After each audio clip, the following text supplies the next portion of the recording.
paz do Senhor Jesus, meus amados irmãos. Aqui é a missionária Arlete para mais uma pré-aula da nossa Escola Bíblica Dominical, editora Betel, neste quarto trimestre de 2018, quando estamos estudando o tema Neemias, enfrentando os desafios com oração, ação e perseverança. Hoje estaremos comentando a 9ª lição desta revista, que traz como tema Arrependimento, o caminho para o reavivamento.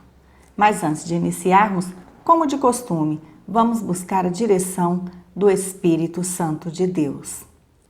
Senhor, nosso Deus e nosso Pai, estamos aqui mais uma vez agradecidos, Senhor, por Tua presença em nosso meio.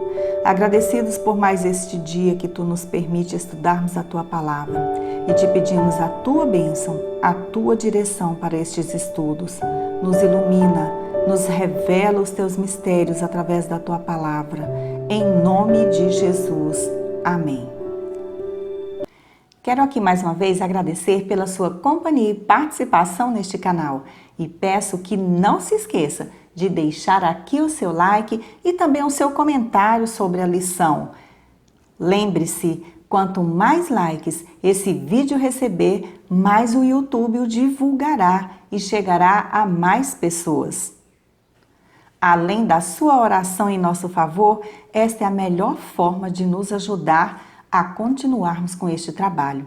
Compartilhe este vídeo com outros irmãos também. O nosso objetivo é levar até você um subsídio a mais para a sua escola bíblica dominical e juntos aprendermos um pouquinho mais da palavra de Deus. E se você ainda não é inscrito, faça isso agora. Inscreva-se em nosso canal, ative o sininho para receber as notificações e participe conosco para a honra e glória do nome do nosso Deus. Lição 9. Arrependimento, o caminho para o reavivamento.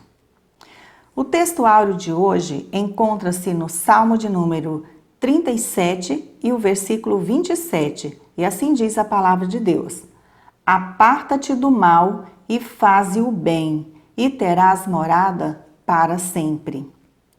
A verdade aplicada de hoje nos diz que sem o firme compromisso com a palavra de Deus, nenhum avivamento se mantém. Os textos de referência encontram-se no livro de Neemias, capítulo 9, versículos 1, 2, 3 e 4. E assim diz a palavra de Deus: E no dia 24 deste mês, se ajuntaram os filhos de Israel com jejum e com sacos e traziam terra sobre si. E a geração de Israel se apartou de todos os estranhos e puseram-se em pé e fizeram confissão dos seus pecados e das iniquidades de seus pais. E levantando-se no seu posto, leram no livro da lei do Senhor, seu Deus, uma 4ª parte do dia. E na outra 4ª parte fizeram confissão e adoraram ao Senhor, seu Deus. E Jesua, Bani, Cadmiel, Sebanias, Buni, Serebias, Bani e Kenani se puseram em pé no lugar alto dos levitas e clamaram em alta voz ao Senhor, seu Deus. O primeiro objetivo desta lição é mostrar quais foram as atitudes para que houvesse o reavivamento na época de Neemias. Já vimos nas lições anteriores que Neemias causou grande impacto social e espiritual sobre o povo que governava. A reconstrução dos muros de Jerusalém restaurou-lhes o sentimento de patriotismo e de identidade como povo de Deus. O sucesso, apesar da oposição, ajudou o povo a perceber que o seu Deus estava de fato com eles, ainda que tivessem se tornado um povo pequeno em uma terra também minúscula. Neemias reuniu todo o povo para ouvir a palavra de Deus, lida e explicada por Esdras, conforme capítulo 8, versículos 1 ao 18. E então uma nova percepção da presença de Deus, juntamente com a descoberta da vontade do Senhor, conduziu-os ao arrependimento e ao novo compromisso, firmado entre a nação inteira e o Senhor. A Bíblia diz que o povo ouvia atentamente a leitura da palavra de Deus e, quando a lei foi lida, produziu uma profunda convicção da necessidade de reconciliação com o Senhor nos corações de todos aqueles que ouviram. O povo arrependeu-se dos seus pecados e submeteu-se a Deus. Veio então o dia da expiação e mais tarde a festa dos tabernáculos. Logo após a festa dos tabernáculos, o povo se reuniu para ouvir novamente a palavra de Deus e para confessar seus pecados a Ele em uma solene cerimônia pública. Depois disso, todos eles assumiram o compromisso de guardar a lei de Deus, especialmente quanto à separação com os pagãos e também ao sustento do templo. O capítulo 9 de Neemias é comprovadamente um dos mais significantes em toda a escritura hebraica. Tópico 1.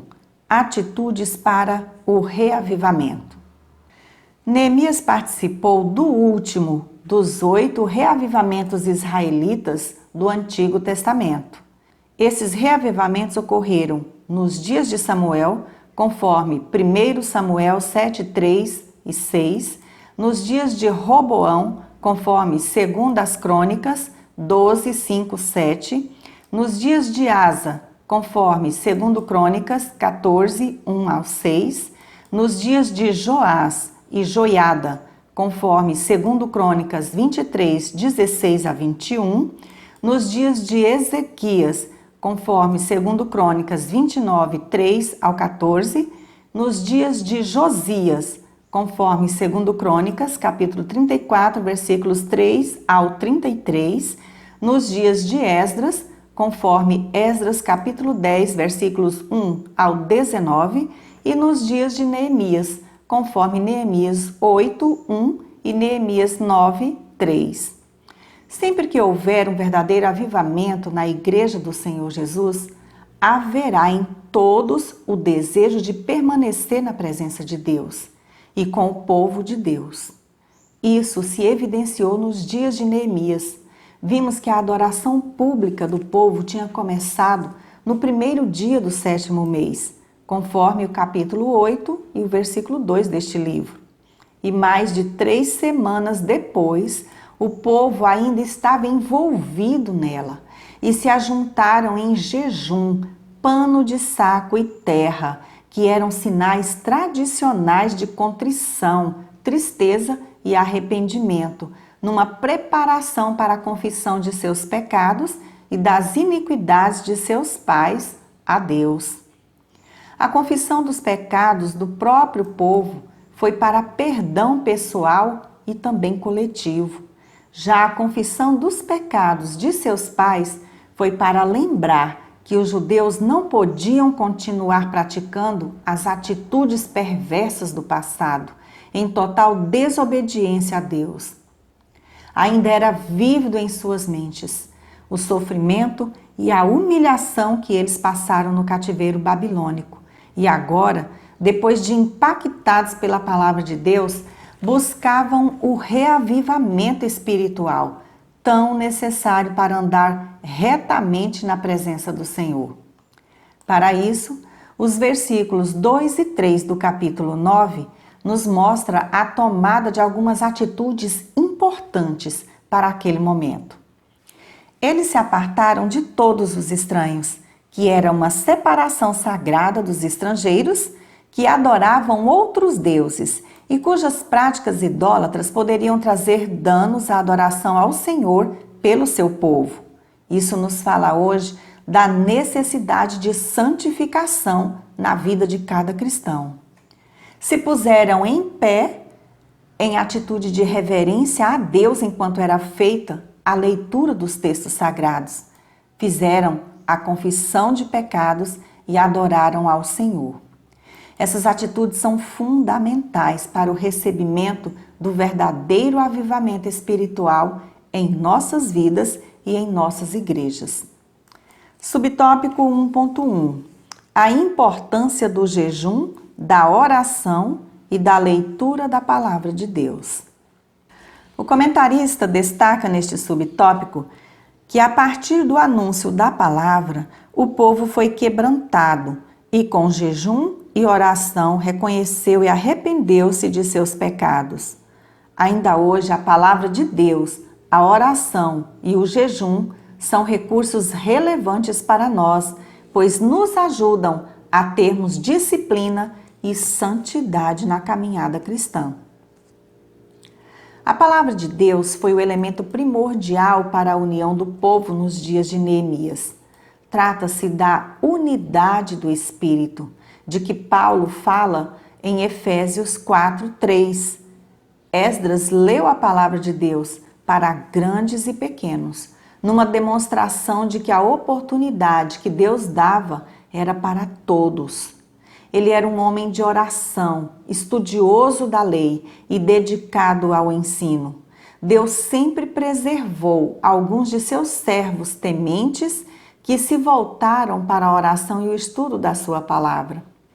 Esses revolucionaram épocas e mudaram a história, se tornando referência em consagração a Deus e em espiritualidade.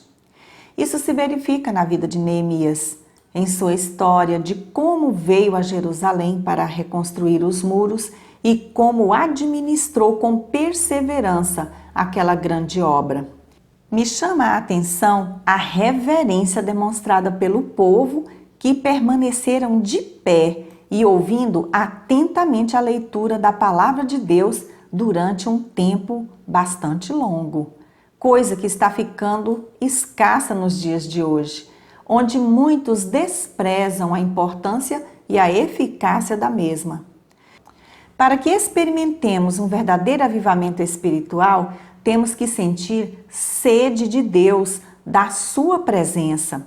Lemos no Salmo 42, versículo 1 e 2, a parte A. Como suspira a corça pelas correntes das águas, assim por ti, ó Deus, suspira minha alma. A minha alma tem sede de Deus, do Deus vivo. Isso significa ter sede da palavra, tal como tem sido no decorrer da história dos avivamentos.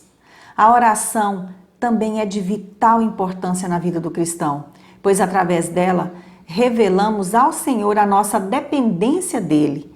É o meio pelo qual nós nos comunicamos diretamente com o nosso Deus, com o nosso Criador.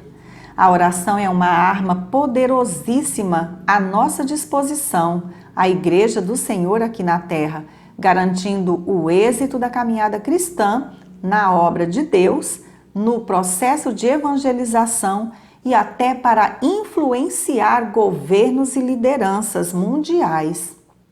Você sabia que através da sua oração você pode se tornar um conselheiro oculto desses líderes e autoridades governamentais sem que eles saibam? Na primeira epístola de Paulo a Timóteo, o apóstolo nos orienta a prática da oração por todos os homens, sendo que no versículo 2 ele nos exorta também a orarmos em favor dos reis e de todos os que se acham investidos de autoridade, para que vivamos vida tranquila e mansa, com toda piedade e respeito. Um exemplo prático encontramos em Neemias, que orou e jejuou para que Deus preparasse o coração do rei Artaxerxes I, que já reinava sobre a Pérsia há 20 anos. Ele então autorizou Neemias, um de seus oficiais, a tirar licença e ir a Jerusalém para reconstruir os seus muros. Neemias capítulo 1, versículos 4 ao 6.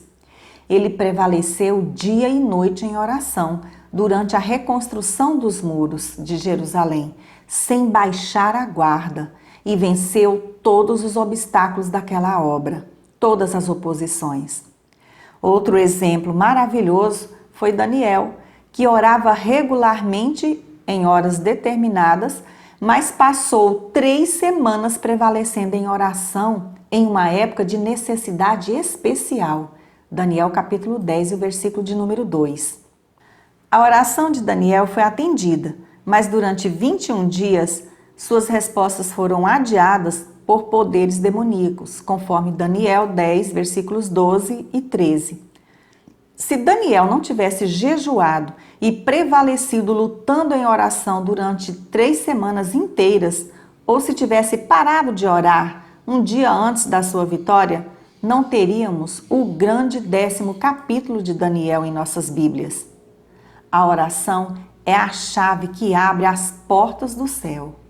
Com isso, aprendemos que se pedirmos alguma coisa dentro da vontade de Deus e não perseverarmos em oração, talvez jamais recebamos a resposta de Deus. A oração perseverante relaciona-se com a tríplice ordem do Senhor Jesus à sua igreja: pedir, buscar e bater. Está escrito em Mateus capítulo 7, versículos 7 e 8. Pedir fala da consciente necessidade e da confiança de que Deus ouve a nossa oração. Buscar sugere uma fervente petição, associada à submissão à vontade de Deus, conforme Mateus 6, 33.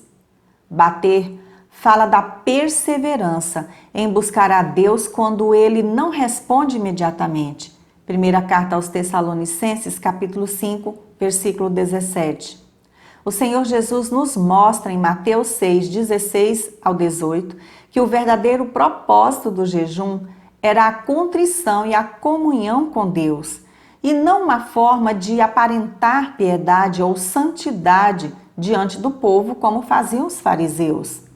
A prática do jejum, aliada à oração, de acordo com a vontade de Deus, fortalece o nosso espírito e nos ajuda a vencermos as batalhas espirituais que nos sobrevêm no dia a dia. Subtópico 1.2. A preparação do povo. O versículo 3 do capítulo 9 de Neemias nos mostra que o povo, em reverência, pôs-se em pé a ouvir a leitura das Escrituras durante uma quarta parte do dia.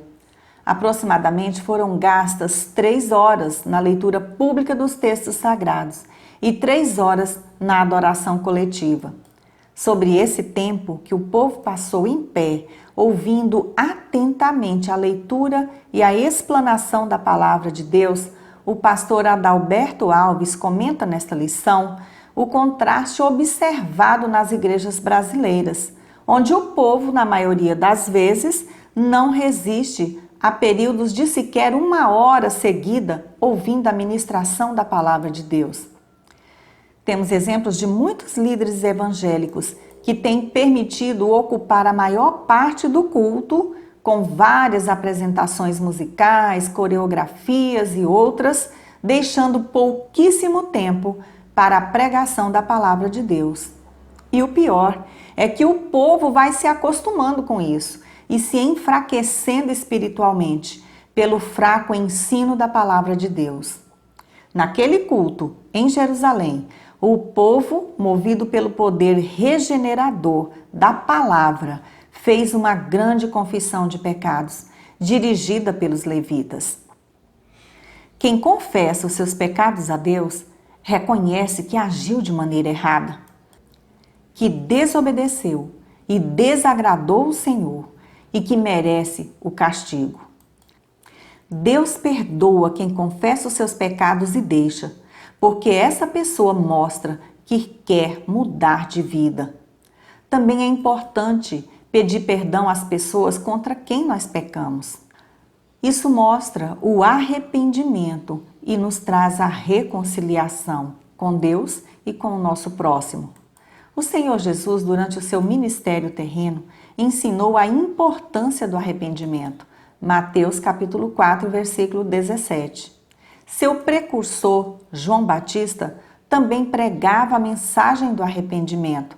Mateus 3, 1 e 2. O apóstolo Paulo, dentre os demais, foi um grande pregador da mensagem do arrependimento. Atos capítulo 20 e o versículo 21. Arrependimento não é somente uma confissão dos pecados, nem simplesmente uma satisfação dada a Deus, mas é algo que vem do íntimo, do coração. É uma mudança de pensamento, de propósito, isto é, de pontos de vista, que produz outra atitude mental a respeito de algo. Arrependimento é o ato pessoal e consciente de contrição que permite à criatura humana dar meia volta em relação aos seus atos pecaminosos e reprováveis, através de uma orientação direta e interior do Espírito Santo de Deus. É uma mudança de ideia em relação ao pecado, reconhecendo o quanto é prejudicial no relacionamento com Deus e com o próximo. Quando uma pessoa se arrepende dos seus pecados, os confessa e deixa, alcança a misericórdia de Deus, conforme está escrito em Provérbios, capítulo 28, versículo 13. O avivamento que o povo israelita experimentou após a reconstrução de Jerusalém não se limitou a cânticos e a celebrações, mas gerou contrição, confissão de pecados e arrependimento verdadeiro. O Senhor deseja usar a igreja a fim de promover um grande despertamento espiritual sobre esta nação brasileira. Mas isso só acontecerá quando o povo que se chama pelo nome do Senhor se humilhar e orar e se converter dos seus maus caminhos, conforme está escrito no segundo livro das Crônicas, capítulo 7, versículo 14. Subtópico 1.3. O testemunho diante dos inimigos. No tempo de Neemias, os judeus viram renascer a chama da esperança de dias melhores em seus corações. A exposição da palavra de Deus lhes trouxe à memória as promessas feitas a seus pais e, pela fé, voltaram a confiar que seriam novamente vitoriosos. Neemias conseguiu dar um bom testemunho de fé e perseverança perante os seus liderados e perante os seus inimigos. Ele se dispôs a fazer a obra de Deus, apesar de não ser construtor, de não possuir as habilidades necessárias para o trabalho, mas tendo um coração disposto a aprender e obedecer à vontade do Senhor, ele ficou à disposição de Deus. O Senhor o escolheu porque conhecia o seu interior, porque era sensível, de confiança e havia se colocado à disposição. O testemunho desse homem de Deus nos faz entender que os dons, talentos ou condições necessárias não são exatamente requisitos que Deus procura para a sua obra, mas sim homens e mulheres que testemunham a sua fé em tempos difíceis, que acreditam no agir de Deus nas suas vidas, que tenham ânimo, sensibilidade e disposição para fazerem a obra do Senhor com entusiasmo, crendo na capacitação e na provisão divina. De nada adianta ter dons e talentos para fazer a obra de Deus se não tiver disposição para fazê-la. O segundo objetivo desta lição é destacar os conteúdos práticos experimentados por Neemias, que nos são muito úteis na atualidade. Tópico 2. Oração pelo povo. O comentarista cita neste tópico 3 partes importantes na oração pelo povo, em Neemias capítulo 9. Primeiro, eles contemplaram a majestade de Deus. Segundo, eles exaltaram seu poder. Terceiro, eles descreveram seus graciosos feitos em favor do seu povo. Subtópico 2.1. O exemplo de Abraão. Naquela solenidade, os judeus passaram a recordar os fatos que marcaram a história da nação. Neemias 9, 7 ao 9. Os levitas começaram sua oração com adoração. Contemplaram a majestade de Deus, exaltaram o seu poder e descreveram os seus graciosos feitos em favor do seu povo. Tendo isto como base, os presentes são levados a considerar o exemplo de Abraão.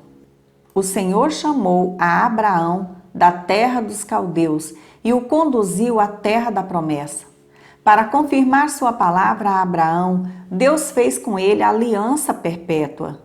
Em Gênesis 12, 1 a 3, lemos: Ora, disse o Senhor a Abrão: sai da tua terra, da tua parentela e da casa de teu pai, e vai para a terra que te mostrarei.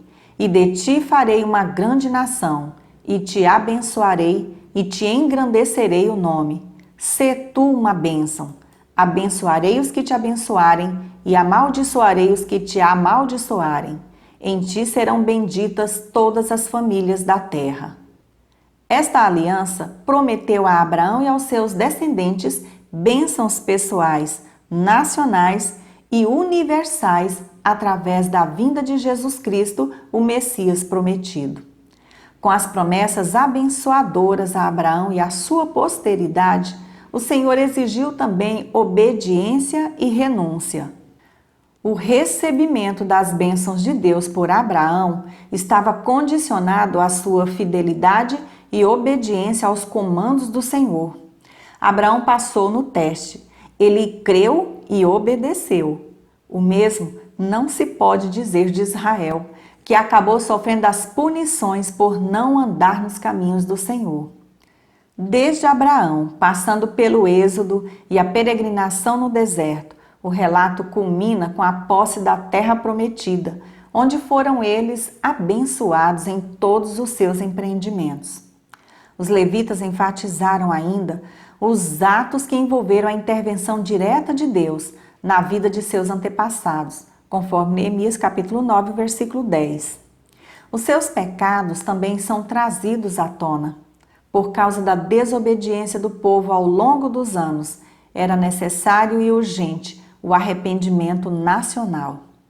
A Bíblia nos diz que sem fé é impossível agradar a Deus.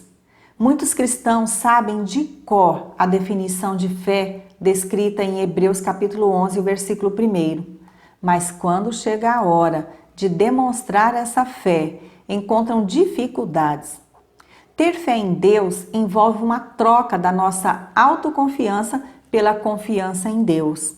É quando abandonamos a dependência das nossas fontes limitadas de conhecimento e de toda provisão e começamos a receber das ilimitadas fontes do Senhor. Para pensar, como anda a sua fé nos dias atuais? Você tem um bom testemunho de crente? Vive realmente aquilo que você prega? O seu exemplo como cristão é digno de ser seguido por outras pessoas? Subtópico 2.2 Obediência, o passaporte para a bênção. O que os judeus precisavam compreender é que as bênçãos do Senhor são condicionadas à obediência daqueles que nele esperam, assim como fez o pai Abraão. Ele respondeu com obediência sempre que Deus lhe revelava sua vontade. Voluntariamente deixou a terra onde nasceu e viajou para uma terra estranha que nunca vira antes, crendo na promessa. Ele viveu a vida toda em submissão à vontade do Senhor.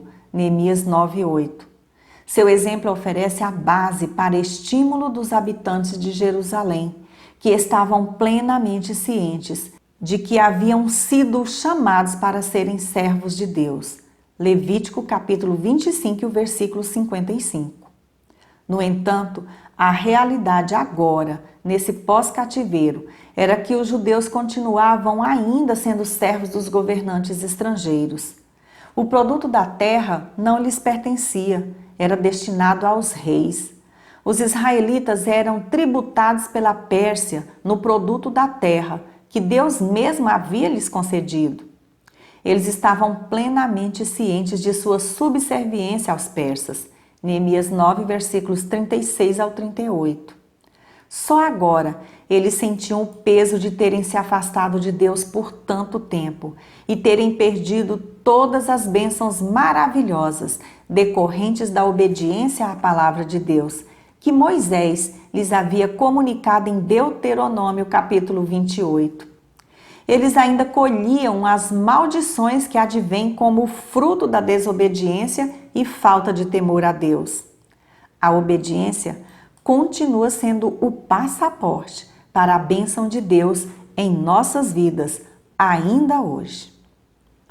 Subtópico 2.3 Uma oração verdadeira. Neste subtópico, o comentarista afirma que a verdadeira oração envolve adoração e louvor a Deus, confissão e arrependimento de pecados, gratidão, pedido de perdão, súplicas, petições e intercessões, entre outros.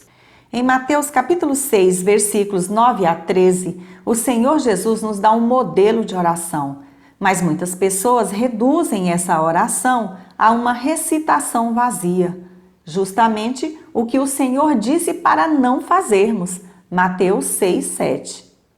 Nela, o Senhor nos mostra que ao orarmos, devemos adorar a Deus, glorificar o seu nome e reconhecer a sua santidade. Essa oração é composta por 6 pedidos, sendo os 3 primeiros para que venha o reino, Mateus 6, 9 e 10, e os 3 últimos para que Deus supra as necessidades do seu povo e o livre de todo o mal, até que o reino seja plenamente estabelecido, Mateus 6, 11 a 13. Naquela solenidade presidida por Esdras, os levitas concluíram dignamente aquela oração, afirmando a justiça de Deus e a necessidade de uma mudança comportamental do seu povo para ser novamente abençoado por ele. Em razão do seu caráter imutável, eles sabiam que, apesar do seu grande amor e misericórdia, Deus continuaria a julgá-los com justiça. Se todo o povo de Deus se arrependesse de seus pecados e se achegassem a Ele com fé, uma vez mais, o Senhor se revelaria forte em seu favor, conforme o segundo livro de Crônicas, capítulo 7, versículos 14 e 15, que diz o seguinte: Se o meu povo, que se chama pelo meu nome, se humilhar e orar e me buscar e se converter dos seus maus caminhos, então eu ouvirei dos céus, perdoarei os seus pecados e sararei a sua terra. Estarão abertos os meus olhos e atentos os meus ouvidos à oração que se fizer neste lugar. O terceiro objetivo desta lição é identificar como Neemias analisava o progresso da obra que o Senhor lhe havia confiado. Tópico 3. O povo e o firme conserto. Ouvir a história dos seus antepassados através da leitura do livro da Lei do Senhor foi necessário para que todo o povo se conscientizasse dos terríveis feitos diante de um Deus santo, amoroso e fiel, porém justo em todo o tempo. Ficara bem claro a diferença dos que servem a Deus e dos que não o servem. Agora era a hora da decisão para uma mudança radical de vida e de toda a nação por meio de um concerto com Deus. Subtópico 3.1. Admoestados quanto à desobediência. Naquele dia, toda a comunidade judaica foi admoestada quanto às terríveis consequências da desobediência a Deus, aprendendo com os erros de um passado histórico longe da presença do Senhor. Os judeus tinham agora a oportunidade de se reconciliarem com seu Deus, desviando-se do mal para andarem novamente em sua presença. Sábio é aquele ou aquela pessoa que aprende com a palavra de Deus e com os erros dos outros, que servem de exemplo para que não caia também na mesma falha. É triste vermos tantas pessoas rejeitando os sábios ensinamentos e advertências contidas na Bíblia Sagrada, assim como os conselhos dos seus pais, seus pastores e das pessoas tementes a Deus, enveredando-se por caminhos que levam à perdição eterna. Lembre-se, dói muito mais aprender com os próprios erros do que aprender com os erros dos outros. É por isso que não podemos ser ouvintes esquecidos da palavra de Deus, e sim praticantes. Obedecer continua sendo melhor que sacrificar, conforme 1 Samuel, capítulo 15, versículo 22, pois a obediência é um pré-requisito para a adoração que agrada a Deus. Assim como muitos estão fazendo ainda hoje, O rei Saul não se atentou para essa verdade e sofreu sérias consequências por sua atitude precipitada. Subtópico 3.2: Revelar os empecilhos para a renovação. Neste subtópico, o comentarista destaca como empecilhos a falha em acreditar nas promessas do Senhor, a desobediência, os pecados de omissão e de comissão continuamente repetidos e a arrogância cometida pelo povo ao conquistar a terra prometida, que na verdade nunca foi satisfatoriamente completada porque o povo não agiu conforme as instruções de Deus. Naquela ocasião, os israelitas agiram com arrogância, autossuficiência, fazendo o que achavam melhor, sem ficar na dependência de Deus. Em vez de expulsarem totalmente os cananeus, como Deus os ordenara, antes mesmo de entrarem naquela terra, os israelitas submeteram muitos deles a trabalhos forçados, permitindo que residissem entre eles. Em consequência disso, o anjo do Senhor declarou: eles têm de tornar-se ciladas para vós, e seus deuses servirão de laços para vós. Juízes capítulo 2, versículo 3. O povo escolhido, encantado com as novidades da terra e de seus habitantes, abandonou o Senhor e deixou de ensinar os preceitos divinos aos seus filhos. Assim, surgiu uma nova geração que não conheceu ao Senhor, nem as obras realizadas por ele. O povo logo abandonou a Deus para servir aos Baalins e a outros deuses. Visto que a mão de Deus estava contra o povo para a calamidade, vieram a estar em sério aperto. Por causa da rejeição do povo ao governo de Deus e de seus muitos pecados, o Senhor não expulsou nenhuma das nações que ele deixou para provar Israel. O pecado da nação de Israel foi a causa de quase serem exterminados, culminando com o cativeiro assírio e babilônico, dos quais se lembravam muito bem e que serviram de corretivos contra a idolatria e outros tipos de pecado. Depois do exílio, porém, Deus se comprometeu que deixaria o povo retornar para a terra prometida. Deuteronômio capítulo 30, versículo 5. O que se cumpria já na terceira leva de repatriados na época de Neemias.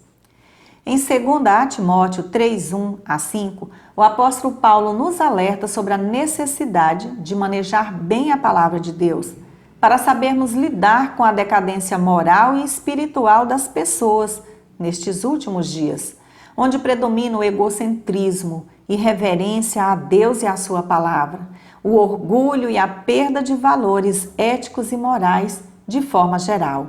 Devemos nos revestir de toda a armadura de Deus para não sermos atingidos pelos dardos inflamados do maligno e continuarmos firmes na presença do Senhor, renovados pela ação do Espírito Santo de Deus em nossas vidas, tirando todo o impedimento e nos trazendo verdadeira renovação espiritual.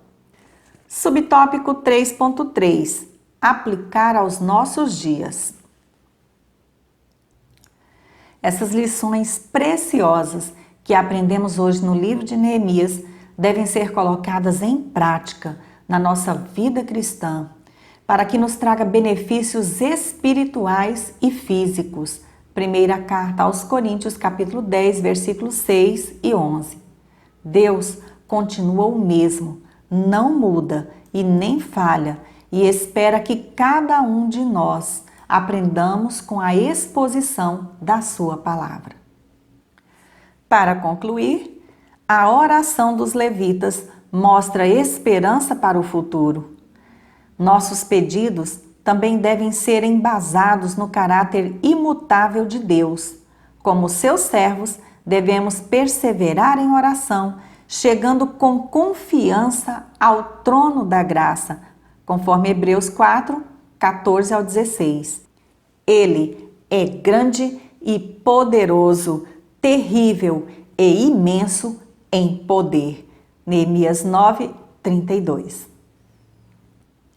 Que Deus, em Cristo Jesus, abençoe grandemente a sua aula. Lembramos a você, professor da Escola Bíblica Dominical, que no blog revistaebd.com disponibilizamos semanalmente os slides editáveis de cada lição, os 3 hinos sugeridos pela revista e mais comentários. Continue conosco, ore por nós e pelo nosso ministério. Se não é inscrito ainda neste canal, faça isso agora. Deixe aqui o seu like, comente e nos ajude a fortalecer este trabalho para a glória do nosso Deus. Fique na graça e na paz do nosso Senhor e Salvador Jesus Cristo. E até a nossa próxima pré-aula, se Deus assim nos permitir.